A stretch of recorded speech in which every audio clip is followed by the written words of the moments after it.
Selamat datang di catatan angka. Yuk belajar bareng dan catat semua angka pentingnya. Di video kali ini kita akan membahas latihan soal terkait materi aplikasi fungsi eksponensial dan fungsi logaritma. Untuk itu jangan lupa subscribe dan aktifkan notifikasinya agar kalian tidak ketinggalan video-video menarik dan seru dari channel YouTube kita.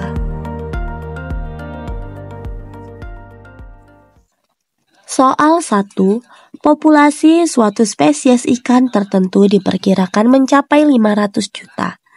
Para ahli memperkirakan bahwa jumlah penduduk meningkat secara eksponensial dengan laju 6% per tahun. A. Tentukan fungsi pertumbuhan eksponensial. P sama dengan fungsi T, di mana P itu adalah populasi ikan dalam jutaan, dan T adalah waktu yang diukur dalam tahun sejak hari ini. Dan B adalah jika laju dan pola pertumbuhannya berlanjut, berapa populasi ikan yang diharapkan sama dengan 25 tahun. Dan soal C kita diminta untuk sketsa fungsinya. Oke, di soal tadi diketahui itu adalah populasi suatu spesies ikan itu diperkirakan mencapai 500 juta. Berarti kita punya P nolnya sebesar 500 juta. Terus dikasih tahu juga ada rate atau laju eksponensialnya itu sebesar 6% atau 0,06.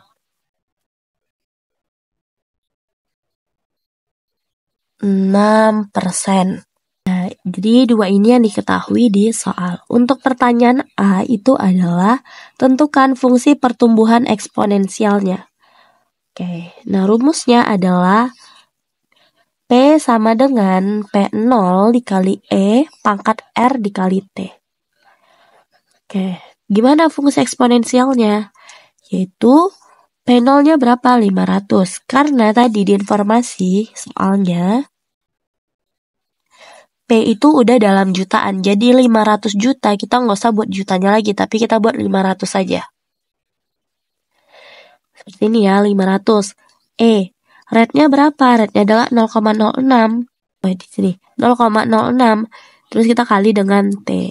Oke, ini karena kita masih membuat fungsinya saja, jadi seperti ini fungsinya. Pertanyaan B. Yang ditanya adalah berapa populasi ikan yang diharapkan ketika sudah mencapai 25 tahun? Artinya ketika T-nya itu 25, berapa juta populasi ikan? Yaitu P sama dengan fungsi T sama dengan 500 dari fungsi ini ya.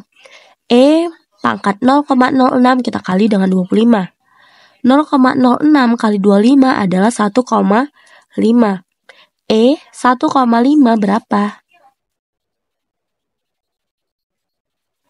1,5 adalah 4,4816. Oke, 4,4817. Kita kali dengan 500.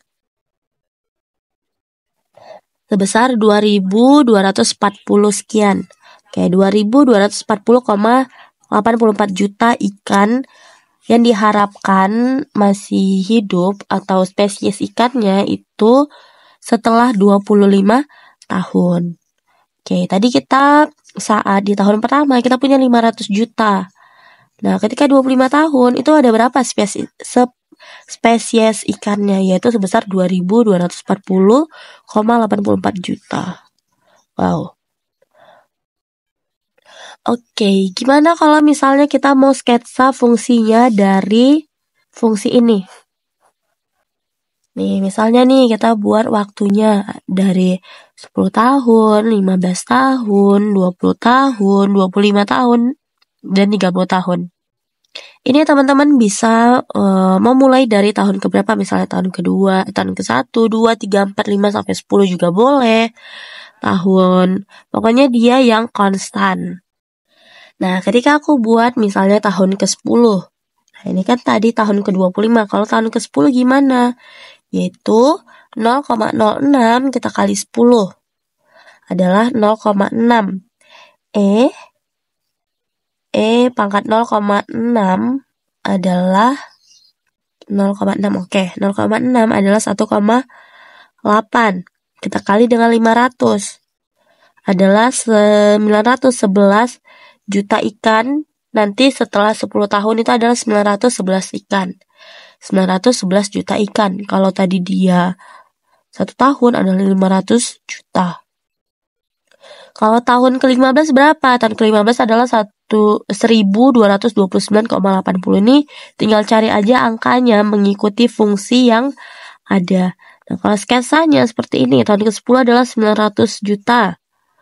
Sini. Tahun ke-15 itu ada 1229 juta. Nih. Jadi nanti bentuknya seperti ini. Ini adalah si X dan ini adalah si si ikannya atau si F. Oke. Selanjutnya adalah soal nomor 2. Spesies terancam punah. Populasi spesies satwa liar tertentu yang terancam punah telah berkurang secara eksponensial dengan laju 4% per tahun. Oke, pertanyaan A. Jika populasi saat ini adalah 180.000, tentukan fungsi peluruhan eksponensial. Oke, ini peluruhan. Oke ya. Dan B. Berapa jumlah penduduk yang diperkirakan akan sama dalam 4 tahun dan 10 tahun. Dan C, kita juga akan disuruh sketsa. Nah, untuk soal nomor 1 dan soal nomor 2 itu sama aja. Namun yang membedakannya karena di sini adalah terkait pertumbuhan dan di sini terkait peluruhan. Tadi rumusnya adalah P0, P sama dengan P0 E R T untuk yang pertumbuhan. Kalau untuk yang peluruhan itu adalah di sini negatif gitu ya. Nah, untuk rumus ini sudah dibahas di video sebelumnya terkait aplikasi fungsi eksponensial dan fungsi logaritma. Jadi, teman-teman sebelum nonton video ini, ada baiknya nonton video sebelumnya terlebih dahulu, agar lebih paham terkait pembahasan soal ini. Oke, untuk soal nomor 2, kita disuruh membuat fungsinya. Nah, di soal itu diketahui, jika populasi saat ini berarti adalah si P0-nya. P0 sama dengan 180.000. Oke, kita tulis nih di sini 180.000. Dan kita dikasih tahu di soal juga itu adalah laju pertumbuhan itu sebesar 4%. Kalau peluruhan, terkait peluruhan berarti penurunan kan, bukan laju. Oke, berarti penurunannya sebesar 4%. Berarti min 0,04. Kita tulis 0,04. T-nya adalah tetap. Nah, ini adalah fungsinya. Seperti aku bilang tadi, P sama dengan 0 dikali E min R kali T. Rate-nya adalah tadi 4%. Kalau 4% adalah 0,04. Karena di sini negatif, kita tulis min 0,04 T. Nah, inilah bentuk fungsinya. Nah, pertanyaan B. Berapa populasi spesies jika T-nya itu 4 dan T-nya itu adalah 10? Oke, kita tinggal masukin aja. 180.000 kali E pangkat min 0,04 kali 4. Oke, ulang. Jadi E pangkat min 0,16 adalah 0,825. Oke, kita kali dengan 180.000. 1, 2, 3. Adalah sebesar 153.385,88. Jadi populasi spesies satwa liarnya ketika tahun keempat atau waktu yang diukur dalam tahun ini adalah 4 tahun, berarti sebesar 153.385,88 satwa liarnya jumlahnya. Tapi kalau misalnya ketika 10 tahun ada berapa satwa liarnya atau populasi spesies satwa liar. Berarti min 0,04 kali 10 adalah min 0,4. Berarti min 0,4 kita kali dengan 180.000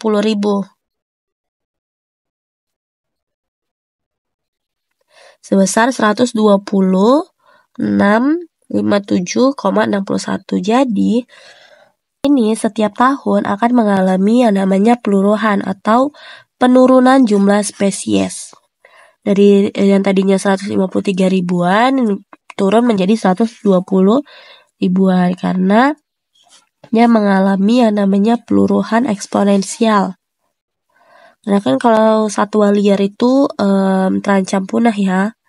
Jadi kalau misalnya udah 10 tahun, populasinya akan berkurang. Tapi kalau yang di soal ini, karena ini adalah membahas tentang spesies ikan. Kalau ikan dia bisa beranak, bisa beranak. Terus kalau beranak berarti setiap tahunnya akan bertambah gitu ya. Nah, yang C kita disuruh membuat sketsanya. Kalau untuk sketsanya, seperti aku bilang tadi, masih sama aja. Jadi kita buat tabel, ada tahun kedua, tahun keempat, tahun ke-6, ke-8, ke-10, atau tahun ke-1, ke-2, ke-3, ke-4, ke-5 itu nggak apa-apa. Tapi perhitungannya masih sama aja seperti perhitungan yang ini. Kita tinggal buat gambarnya. Jadi, kalau peluruhan gambarnya dari kiri atas ke kanan bawah. Tapi kalau pertumbuhan atau growth itu dari kiri bawah ke kanan atas. Gini ya. Oke, soal nomor 3 tentang retensi memori. Sebuah eksperimen dilakukan untuk mengetahui pengaruh waktu yang berlaku pada memori seseorang. Subjek diminta untuk melihat gambar yang berisi banyak objek yang berbeda. Pada interval waktu yang berbeda setelahnya, mereka akan diminta mengingat objek sebanyak yang mereka bisa. Oke, berdasarkan fungsi berikut, R atau retensi sama dengan fungsi dari T, yaitu 94 dikurangi 22 ln T. Di mana T itu harus lebih besar dari sama dengan 1. Pertanyaan A, berapa persentase rata-rata subjek itu bisa mengingat setelah 1 jam? Berapa persen rata-rata subjek dapat mengingat setelah 10 jam? Dan gimana fungsinya? Oke, untuk pertanyaan A, persentase setelah 1 jam. Berarti dari persamaan tadi, persamaannya kita punya R sama dengan 94 dikurangi 22 ln T. Jadi setiap T ini kita masukin 1. Oke, berarti T-nya cuma ada di ln T-nya. Berarti 94 dikurangi 22 ln 1. Ln 1 itu adalah 0. Berarti minus 22 kali 0 adalah 0. Berarti tersisa tinggal 90. Gitu. Nah, untuk pertanyaan B, setelah 10 jam, berapa daya ingat yang bisa dihasilkan atau yang bisa diingat? Oke, berarti kita tinggal ganti aja yang T ini jadi 10. Berarti 94 dikurangi 22 dikali ln 10. Ln 10 adalah 2,30. 2,30 dikali min 22 adalah min 50,66. Ditambah 94 adalah 43,34. Jadi, ketika masih di 1 jam yang sama, ketika kita disuruh mengingat atau subjek disuruh mengingat, itu daya ingatnya masih 94%. Tapi kalau misalnya masih setelah 10 jam, daya ingatnya akan menurun, yaitu sebesar 43,34%. Oke, untuk soal nomor 4. Sebuah lembaga kesejahteraan negara yang baru ingin menentukan berapa banyak analisis yang akan dipekerjakan untuk memproses permohonan kesejahteraan. Diperkirakan bahwa biaya rata-rata atau cost-nya itu untuk memproses suatu aplikasi adalah fungsi dari jumlah analisis, X atau variabel bebasnya. Secara khusus, kita dapat membentuk fungsi biaya, yaitu C sama dengan 0,05 X kuadrat dikurang atau minus 16 ln X ditambah 70. Untuk pertanyaan A, berapa biaya rata-rata atau cost-nya jika 20 analisis yang dipekerjakan dan 30 analisis yang dipekerjakan. Dan kita disuruh membuat sketsa fungsi biaya rata-ratanya. Oke, untuk pertanyaan A, kita disuruh menentukan rata-rata 20 analisis dan 30 analisis. Maka setiap ketika kita membuat F20 atau fungsi ketika kita membutuhkan 20 analisis, yaitu si X-nya ini akan kita ganti dengan 20. Oke, kita punya persamaan adalah 0,05 X kuadrat minus 16 ln X ditambah 70. Kita tinggal ganti aja si X ke 20. 20 kuadrat adalah 400. 400 kali 0,005 adalah 2. Dikurang 16. Ln 20 adalah 2,9957 tambah 70. Kita kerjakan dulu yang pengalian, baru nanti kita penjuluhan sama pengurangan baru selanjutnya. 2,9957 kita kali 16 adalah 47. Oke, ini udah ditambah 70 sekalian. Jadi gini. Minus 16 kita kali dengan 2,9957, kita tambah dengan 70, kita kurang dengan 2. Adalah sebesar, ini belum dikurang ya. Oke, berarti sebesar 20,0688.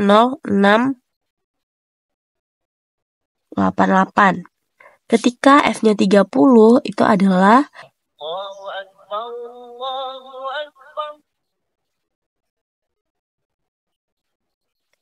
ketika F-nya 30 adalah 0,05 dikali 30 kuadrat dikurang 16 ln 30 ditambah 70. 30 kuadrat adalah 900. 900 kali 0,005 adalah 4,5. Oke, dikurang 16 kali ln 30. Ln 30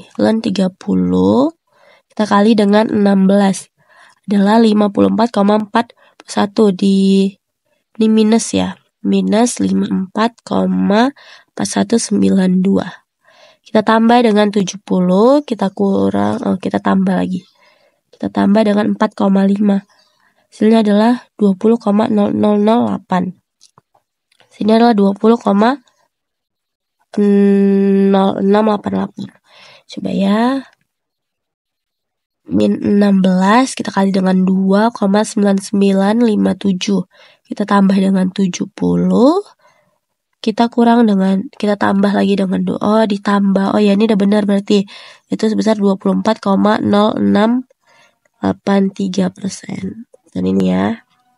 Oke, lupa ditambah 2. Tadi saya di minus 2. Oke, kalau ditambah 2 berarti 24. Jadi rata-rata biaya yang dibutuhkan ketika kita menganalisis 20, kita analisis 20 yang kita butuhkan nih untuk lembaga kesejahteraan itu, kos yang kita keluarin adalah sebesar 24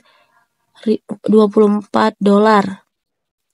Tapi kalau misalnya kita menganalisis 30, maka kos yang kita keluarin adalah sebesar 20. Jadi semakin banyak analisisnya yang kita beli, makin banyak analisis yang kita beli, biayanya pun makin kecil. Gitu ya. Nah, jadi ginilah nanti bentuk sketsanya. Sekian video kali ini terkait pembahasan latihan soal. Terima kasih.